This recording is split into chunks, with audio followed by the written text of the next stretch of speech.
Il faut attendre. Il faut persévérer. C'est pourquoi on parle de persévérance. Même pour le salut. Celui qui persévérera jusqu'à la fin, c'est celui-là qui sera sauvé. Quand nous venons à Christ, nous sommes sauvés. Mais celui qui ne persévère pas jusqu'à la fin, il a des ennuis. Donc, si nous avons médité la parole du Seigneur, que ce que nous attendions n'est pas encore manifeste, nous devons rester attachés au Seigneur et nous devons continuer de bénir le Seigneur et attendre le temps de notre visitation. Maintenant, la deuxième chose, c'est que souvent on applique mal aussi la parole de Dieu. L'apôtre Jacques dit, vous priez, vous ne recevez pas parce que vous priez mal. Vous demandez des choses charnelles quand vous êtes en train de prier, n'ami, pas vous. Mais vous voyez une sœur, par exemple, à l'église, aujourd'hui, on parle d'arracher.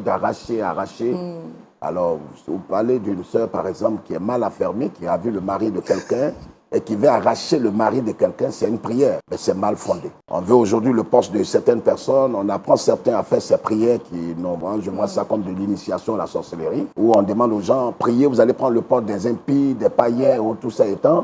Tu ne peux pas prendre le poste de quelqu'un. Vous savez, ce qui ne vous est pas destiné, quand vous voulez à tout prix prendre ces choses, vous direz ma prière, Dieu, tu nous as donné les grandes choses, nous sommes tes enfants, nous sommes tes princes, nous voulons que tu nous exauces, mais voilà, j'ai pris pour prendre le poste du DG, qui est un païen, pour glorifier ton nom et tu ne me donnes pas son poste. Dieu ne le fera pas. Parce que ce monsieur aussi est une créature de Dieu.